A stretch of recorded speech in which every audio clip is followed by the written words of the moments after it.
And it will make all of what I have to do much more difficult if I have to ride the roller coaster with her all the time as she's going through the different changes her body's going through.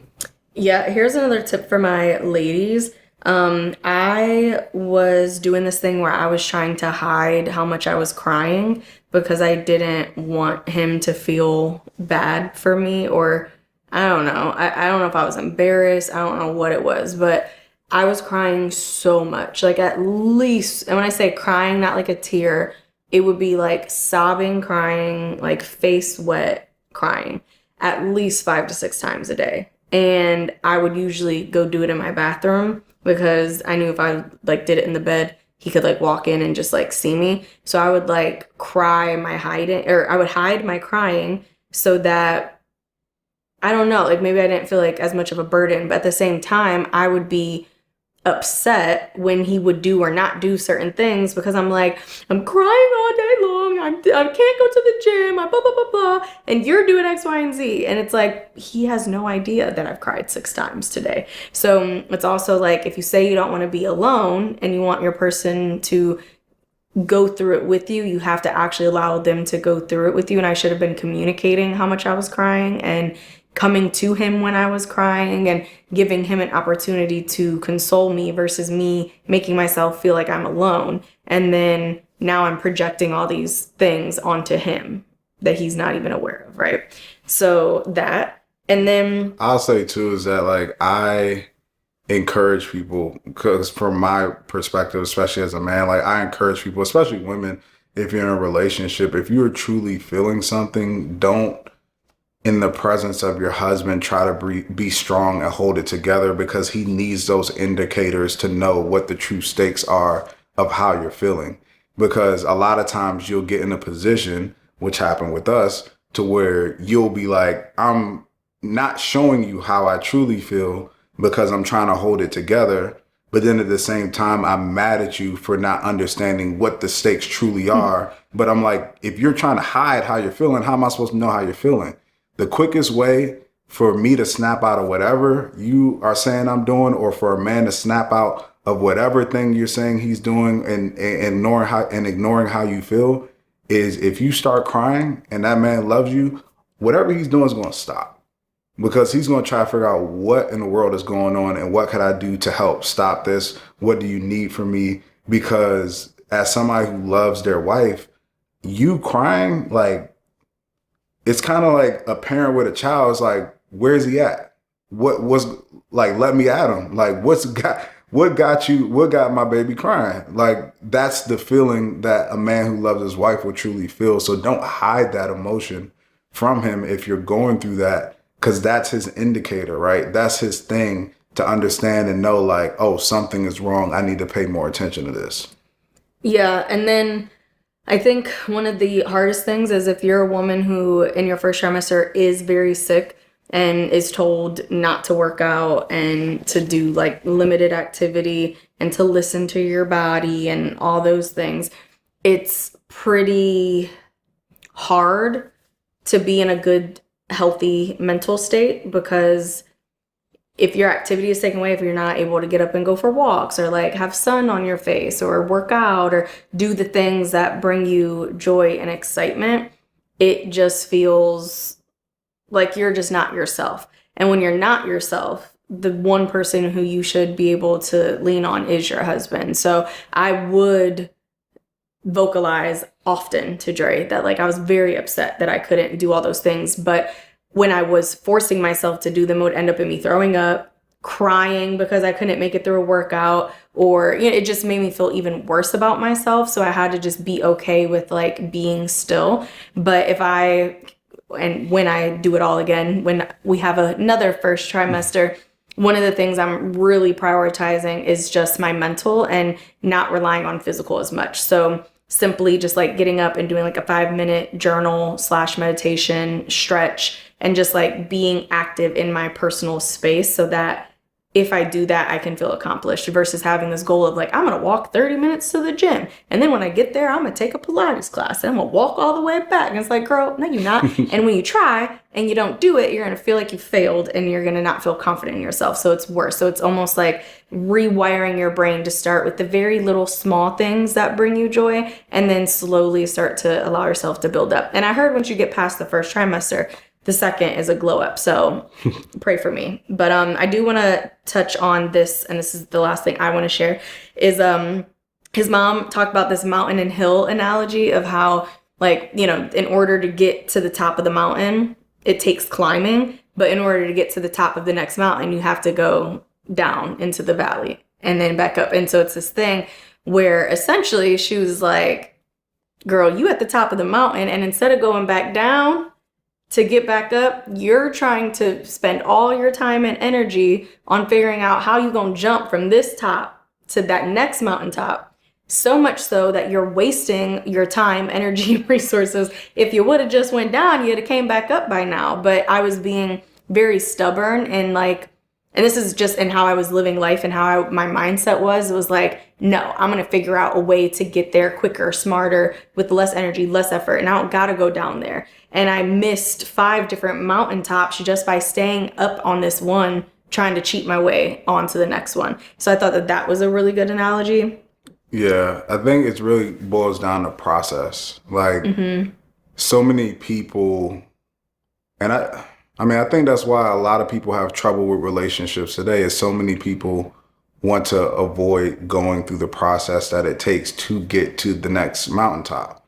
Like Bree said, you start on this one mountaintop, but in order to get to the next one, the process is climbing down, climbing back up. But there are challenges between descaling, or whatever you call it, going down the mountain, descending the mountain, but also ascending back up to the next mountain. Everybody wants to skip. As you progress in business, as you progress in your career, as you progress in maturity, it's kind of almost like we feel this obligation or this feeling that we don't need to now go through the process, and we should circumvent what it actually takes to get to the next mountaintop.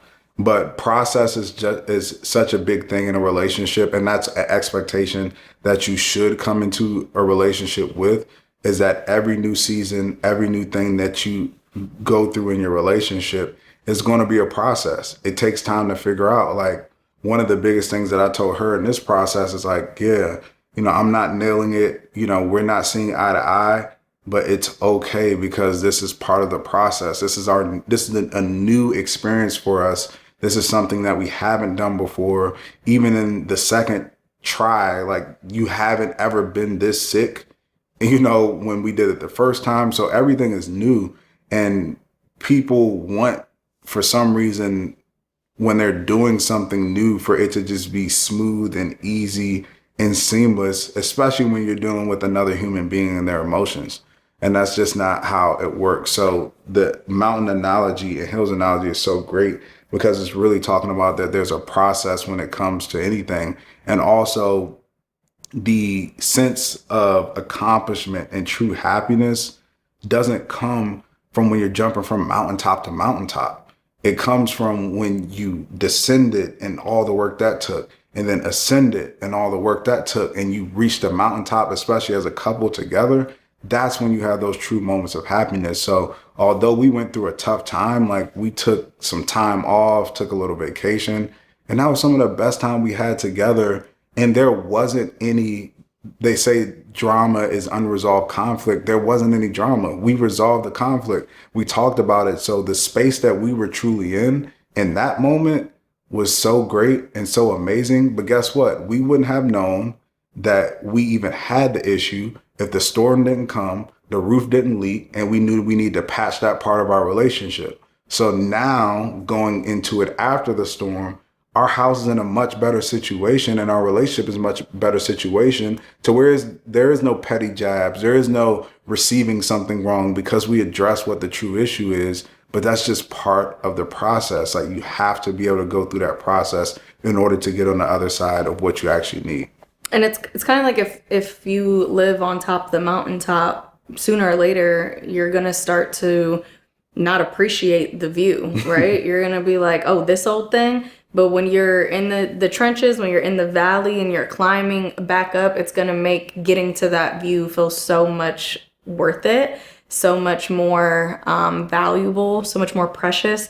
And so I think that's what happened with us was like we've had a really great and I would say easy marriage because we don't really have problems like this. And going through it, one, it made me be like, whew, okay, well, we're real. Because everyone always would tell us like, girl, once you get married, it gets hard. And like we've had a very easy marriage in a sense of like happiness and fulfillment and being on the same page and just enjoying doing life together. But going through something like that, it makes me even more grateful for the marriage that I have. So yeah, I mean, big shout out to Mom and Pop because y'all did y'all big one. And I left just feeling so encouraged. I remember I texted my friends saying that I just felt like God himself hugged me. Like I felt like his arms were up around me and just tell me it's going to be okay. And like, you are mine and everything will be fine. But that's what happens when you have minister parents who love the Lord. It was much needed. But my last tip, because this was something that I just thought of that was such a struggle for me.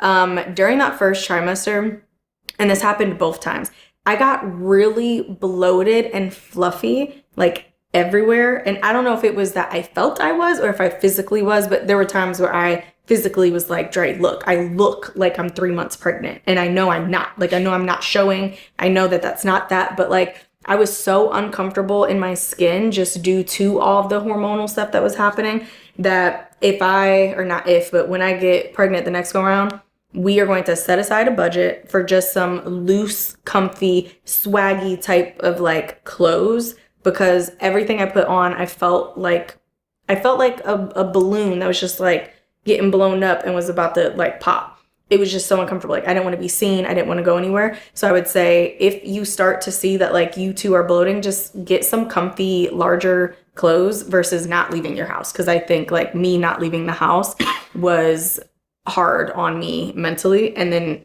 harder on him. Because then if he would go out, he would feel guilt because he's like, dang, like Brie at home, like in the same spot she was when I left. And, you know, she ain't seeing her friend. She's not doing nothing. Which takes me to my last tip, which is guys, men, husbands, baby daddies, do things to help your girl out. So when I was down in the dumps and like I would say like I just feel like I haven't seen anyone, I just feel so alone, like, but it's like, oh, why don't you go? And I'm like, no, like I don't want to be seen, I don't want to leave the house. It would have been really nice for my friends to just like come over and see me, or for Dre to hit up the girls and be like, y'all know Brie has been struggling, she over here, she look a hot mess. If y'all could just like come over, maybe bring a few different little like, you know, snacks or something, like hopefully maybe she'll eat one of them or some of them, but like can y'all just come and hang out with her? Like having other people in my space I think would have helped me not feel so alone. And it wasn't like anybody knew like, oh, Brie feels alone, let's do this thing for her. So I do think that next go round I will do better with communicating when I'm lonely, to be like, friends, I'm lonely but I don't want to go outside, can you guys just come over and can we have a girls' day at my house? Or telling Dre like, I don't feel like being outside, can we like do a date night tonight just in the house on the couch? Or little things like that to feel like, again, you're not alone while also not feeling like you don't have another option. So yeah, those are all my tips. Hopefully we don't come back with a third one, and hopefully we make it all the way through next time. But do you have anything else that you feel you want to share? I just think everything will be okay. Yeah. Like it's not, you're not going through something that nobody, no matter how it feels, you're not going through something that's other people have not been through, thousands, millions, hundreds of millions of people over the existence of time. Like pretty much it's like, I think the Bible, Solomon says, it's nothing new under the sun. Like no matter how far you go back, it's like the course of human history. Like we've all gone through these types of things before. So everything will be okay, even though in the moment it might seem like a challenge, as long as you guys remember and know that you love one another and treat each other with that love and do your best to try to figure it out. Like everything will work itself out.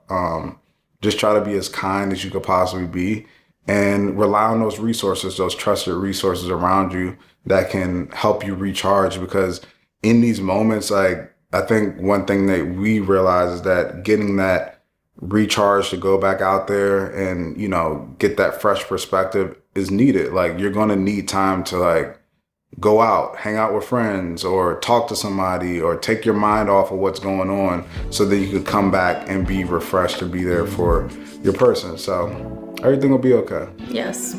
So if you haven't already done so, go check out our first 2 miscarriage videos where we share openly pretty much the entire experience and how we processed, how we dealt, and how we got to where we are now to trying again soon. Hopefully. Again, watch the other 2 videos. It'll explain. Welcome back to Smurfs On Demand. This is another couch conversation where we are sharing 10 ways to know the person you're dating is toxic and not a good long-term fit. I always like to say, if the person is not your person, you're one person closer to the person that is. And so it is very important to find out early on if someone is or isn't for you. And although we have been in a healthy relationship for 8 years, we definitely have been through our share of bad relationships, especially a girl right here, okay? So I definitely know a lot about toxic relationships, and we are excited to share these 10 steps with you. So number 1, the commitment is elusive. Are we in something? Are we not? I'm not sure. I think they like me, but I don't know if they want something long term. Well, here's my favorite. Oh, well, he just got out of a really bad relationship, or he's still not over his ex. There's so many things. Like we talk about it in our video, the 7 ways to know the person you're dating is your husband or wife. You should definitely check that out. You should not be guessing if the person wants to be with you, or if you bring it up and there's all these excuses about like why they can and cannot actually be committed to you. It's like, that's a sign that this may not be a long-term fit for you, because I'm not going to lie, like most people know early on, not that even that this person might be their husband or wife, but they know early on, if I want to seriously pursue this person and see if they are somebody that I want to spend the rest of my life with. I know we have one example of a friend. I remember this friend that Bree had, she was telling her all these bad things about this guy that she was dating. And then she was actually in person with them both one time. And she asked the guy, like, why won't you commit to my friend? And he was like, I don't want the accountability and the responsibility of being in a relationship. And it was like, I don't think that's the person for you. Right. But she was still questioning, like thinking that maybe it could be something else. So it's like, if you have to question it constantly and you don't know, like if somebody asks you and you don't know, but you're doing all these things as if you're in a relationship, it's probably not built for the long term. If somebody says they don't like labels, listen, we are grown, okay?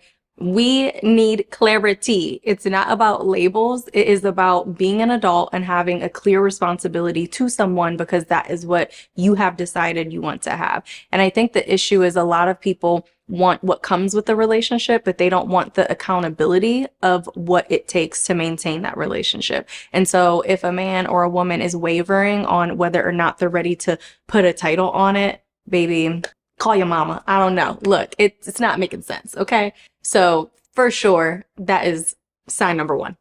Number 2, time together drains you instead of uplifts you. I have noticed that with girls, we use this as a common factor for deciding who we are going to befriend. Where if you're around someone and all they're doing is constantly complaining, talking about their problems, but never coming up with solutions, or saying they're going to do something and never doing it, spending the whole time talking about themselves, not checking with you, not being intentional, and we slowly start to detach and create space between that friend.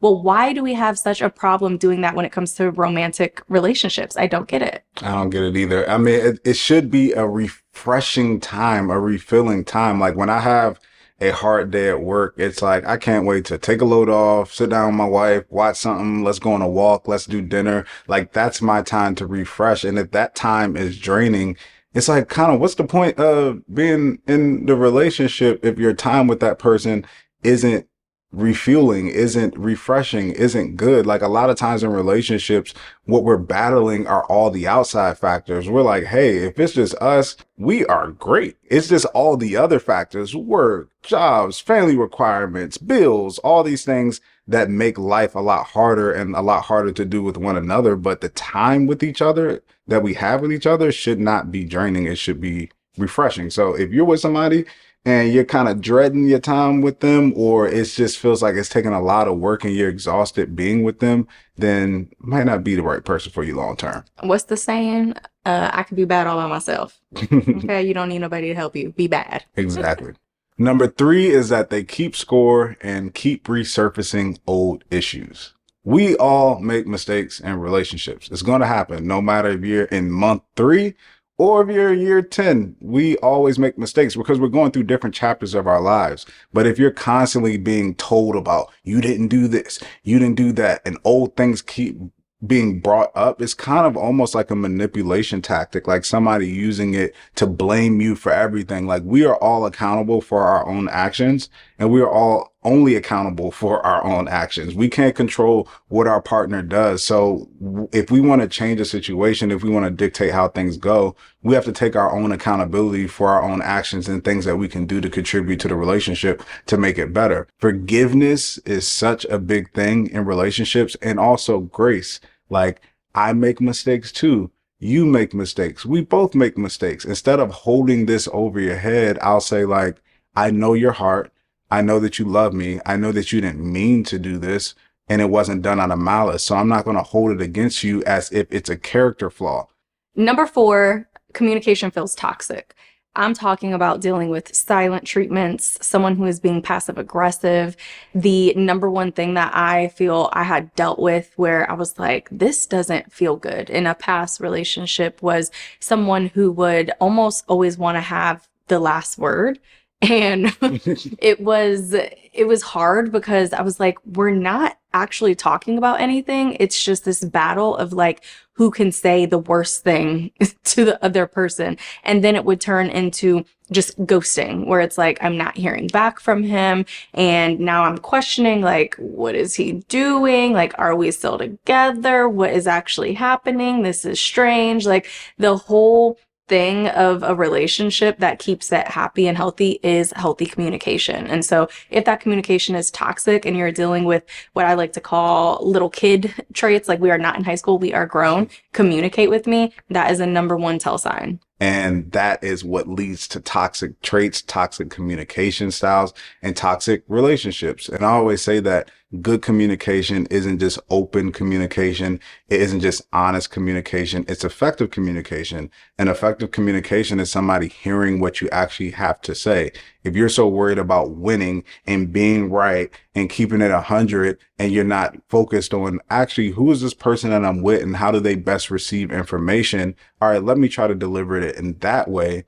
That is a sign of a healthy relationship and a healthy partner, and something that can stand the test of time. This pettiness, this thing's communication built out of resentment is not the way to go, and is not going to last for the long term. I also want to say this because it's 2025, right? A lot of conversations are happening via text. And if you're in person and in the heat of the moment, yes, someone might say something and have to later apologize. But if someone is spending time creating paragraphs on paragraphs through a text message and they're reading their message, they're giving that message thought, and then they're hitting send, that means that they really mean what they put in that text message. And so it's this thing of asking yourself, like, does this person care about me and want to resolve whatever we're communicating about? Or are they just trying to be right? Are they trying to make me feel bad about myself? Because you can tell. Number 5 is that you are constantly walking on eggshells in your relationship. You should not be fearful of your partner. I do think it's important to,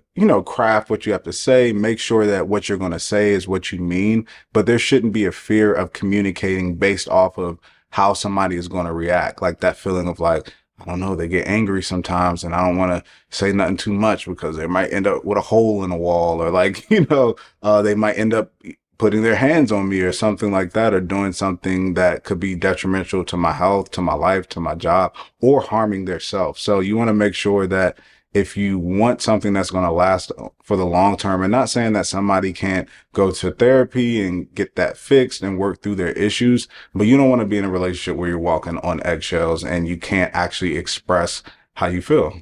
Yeah. And to me, what this really means is that if you're having to change yourself to be liked, desired, or still wanted by somebody, like that's the same thing as walking on eggshells. It's like if you're actively having to worry about how you say something or what you wear or where you go or who you spend time with, that is a common thing of a toxic relationship. That's someone who is wanting to almost control and or change you. And I want to give one good example. So early on in our dating situation, it was very clear I had an issue with alcohol. I had an unhealthy relationship with alcohol. And this was something that I knew. I communicated with Dre. I had a plan of how I was going to work on that or get better with that. And I put an action plan together. I started to achieve that action plan and I messed up, right? As we were trying to achieve the things I said I was going to do or not do, there were times that I slipped up. And he had to deal with that in the moment. But the next morning, he would see that I genuinely was sorry. And I communicated like, this is what went wrong. This is what I'll do better next time. I am so sorry. It won't happen again. So there is this thing where, someone could have an issue with anger or with drinking or with reflective communication skills or whatever the situation may be. But are they working on it? Are they communicating to you that they know that it is wrong, that they want to fix it, and that they're doing something to work on? Because we don't want to make you guys think that if the person you're with isn't perfect, right, that it's toxic, because nobody is perfect, but it is about taking the context with it as well. Number 6, they are controlling, jealous, or manipulative. This is an important red flag to pay attention to because this is the number one thing that usually can turn into abuse, whether verbal or physical. And so if they're doing things like tracking your social media, monitoring who you're following and who's following you, or whatever the case may be, what you're doing when you're not with them, how much time you're spending with your girlfriends or your guy friends or family, all the little things like that. Essentially, they're not allowing you to live your full life and be who you are in that. This was something that I personally only dealt with once, and it was where the person I was dating was very insecure. I don't think it had anything to do necessarily with jealousy. It was just that they didn't feel secure about who they were and our relationship, even though I have never given them a reason to feel that way. And it started to show up in the relationship to the point where I was like, you know what?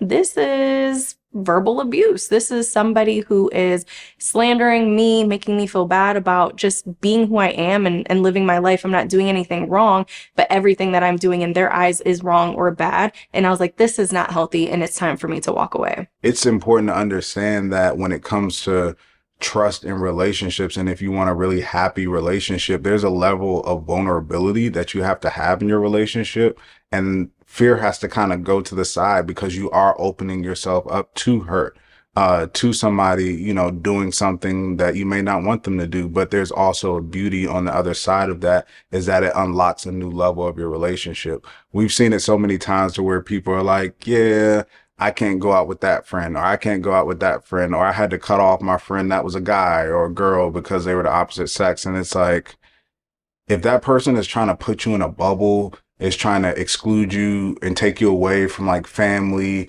and friends, they're trying to control you. All right, number 7 is that you are experiencing a constant emotional roller coaster. One day they're really loving and caring and doting on you and all these amazing things, and then the next day they're standoffish, reserved, not talking to you, emotionally unavailable. It's just not a good sign in that moment for a long-term relationship. Again, these things that we talked about, these are things that can be worked on through, therapy and through healthy communication, maybe working with somebody to figure these things out. But you don't want to be in a situation to where it's up and down, because the relationship that you're in is a foundational, pretty much the most foundational piece in your life.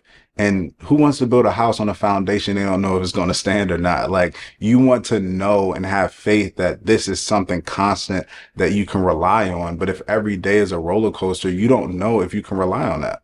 Yeah, it's given mental instability. Life is already hard enough, right? Like, we are working, we are taking care of friends and family and like dealing and pouring into all of these other things in our life. If the person that is supposed to be your person has you feeling great one day and terrible the next, like I said in a previous tip, we can be bad all by ourselves, okay? Number 8, and this is my favorite because I feel like this is the most easiest to be like, oh, nah, they ain't for me, is if they are keeping you hidden. You are not a secret, okay?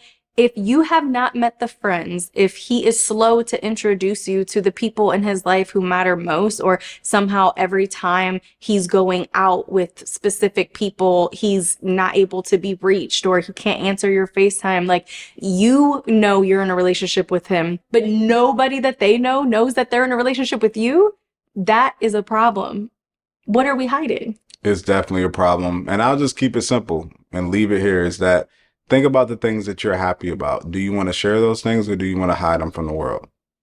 You want to share the things that make you happy. You want to share the things that mean a lot to you, especially with the people that you care about. So if that person doesn't want to do that and they're hiding you from certain people or certain situations, then it's probably a sign that they see some type of flaw or some type of issue that doesn't mean they want to be with you long term. And I say ask them. It means one of two things.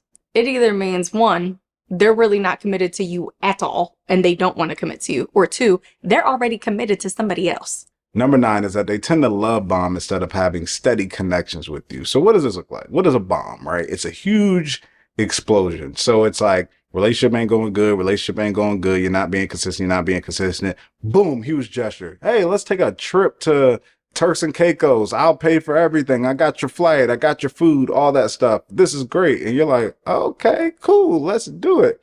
And then it's like, after that time, you don't hear from them. They're inconsistent. They don't talk to you again. They don't do this. 3 weeks later, here's a new bag. Like, I love you. You're great. You're awesome. You're the like, it's not steady. It's just like little pockets of like, boom. And it's kind of like this thing that keeps you like reeled in. It's like, as you're slipping away, it's like, let me just kind of do this to kind of bring you back in, to make you feel like, I still love you and I still want you, and make sure that you stay around and keep giving me the attention. That is not a sign of somebody who wants to be with you long term, or a sign of a healthy relationship. That's a toxic manipulation tool to get you to stay around without actually truly having to commit anything. Yeah, so basically just inconsistent acts of love or affection. And number 10 is that they avoid future conversations. This is any conversations regarding long-term anything around you, the relationship, and their overall future. So talking about kids, talking about where you want to live, what they would want their wedding to be like, or, whether marriage is important, or what religion they want to raise their family under, like all of the things that have to do with long-term commitment. If they are avoiding those conversations, big red flag. Definitely big red flag. They should want to be with you for the long term, and those conversations should match that. We've seen situations to where people have been like, I've been dating this person for 2 years and they bought a house. And it's like, they didn't tell you they was buying a house, or they didn't ask for your input. yeah, either you ain't the only person that they dating, or they not looking at you as being part of their future. If they just went and bought a house, didn't ask for your input, didn't ask what you think, didn't ask you to walk the floor plan with them or anything like that. It's like when they make plans, when they do things, they're considering you in their plans. And if that's not happening, they probably don't see you in their plans, because it's not even like a conscious thing. Sometimes it's a subconscious thing that you're talking as if you know this person is a person you want to spend the rest of your life with. We hope that you enjoyed these 10 ways to determine if the person you're dating is toxic and not a good long-term fit. If you haven't already checked out our video, 7 ways to know the person you're dating is your future husband or wife, check that out. Lots of good nuggets there. Make sure you guys like, comment, subscribe, and stay tuned for more couch conversations. Until next time. See y'all.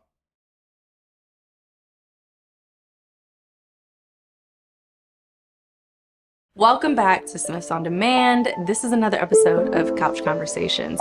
And today we are talking about 7 signs to know that you're dating your husband or wife. Dre and I have been together 8 years to this day, married for 4. We made it official after 3 months of meeting. Then we moved in together 3 months later. Then we started a business together and merged our income 3 months after that. And this happened all within the first year of us dating. So we had to know. Yeah. And it wasn't just a side business, y'all, okay? It was a full-time. He quit his job. It was my only job. It was our full-time income, 24/7. That's where we were. Yep. So we definitely knew very early on that we were dating the person that we wanted to marry. And so we're excited to share these 7 signs with you. So number 1 is that there are no games when it comes to commitment. This is something that's real, because we always see single people and they like, I don't know if the person want me or not. And it's like, it shouldn't be that hard to know if somebody really wants you. And I always have a very popular saying that if you want to get a good grade in class, you got to show up to class. Like, I'm not doing tutoring sessions. I'm not doing office hours. I'm not doing all these things if you're not even showing up to class. If you show up to class every single day and you're struggling, then we can still take the time to work on things. But you have to show the commitment first. And there are so many problems in relationships that you have to go through and deal with. But knowing if that person is actually there for you and committed to you should not be one of those questions. Yeah, I'm just gonna give you guys a quick example. When Dre and I got together, he asked me to be his girlfriend the literal day that I got off the moving truck to DC. And the first thing that came to my mind was like, wow, you ain't even gonna let me see what these DC streets is hitting for? But in that moment, I was like, this is my opportunity to either commit or not. And if I wasn't serious about him, if I wasn't worried about losing him, I would have said no. But to me, I was like, saying no is not worth missing out on my potential husband just because I want to have some time to date and explore. When if I know that this is my person, why am I going to play around? Second example was I had to cut off all my woes. And I say woes because they were not hoes. I was not sleeping with men or doing anything like that. But I did have guys in my phone who I could hit up for money or for experiences, for favors, for whatever. And I was like, dang, if I'm committing to you, that means I have to detach myself from all these other men.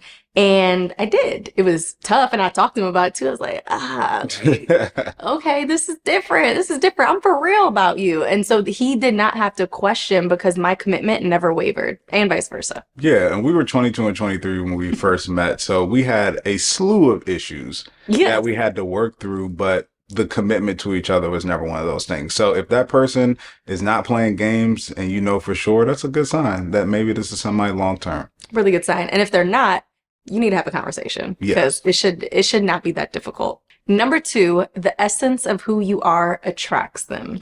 This is a big thing in a relationship because I feel like the essence of somebody is like their light, and you don't want to dim somebody's light in a relationship, and you don't want your light dimmed.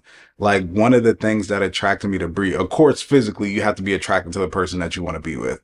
But one of the things that attracted me to her was just how she moved in a space. Like she had this big personality and big light. And when I first met her, she was still in hustle mode. And I remember her going into a restaurant and just talking to every single woman in there to try to get them to be a part of her shameless group and do dance classes and things of that nature. And I was just looking like, I've never met somebody like this. And to this day, that's the core of who she is. She's just a bright, open, friendly person. Obviously, we have things in relationships that we say are part of who we are, but they're like bad habits we picked up growing up that we probably need to change. But there are things that are the essence of somebody and who they are. And if they're attracted to that, the thing that makes you you, then that's a really good sign. I think who I am and the essence of who I am attracts Brie too.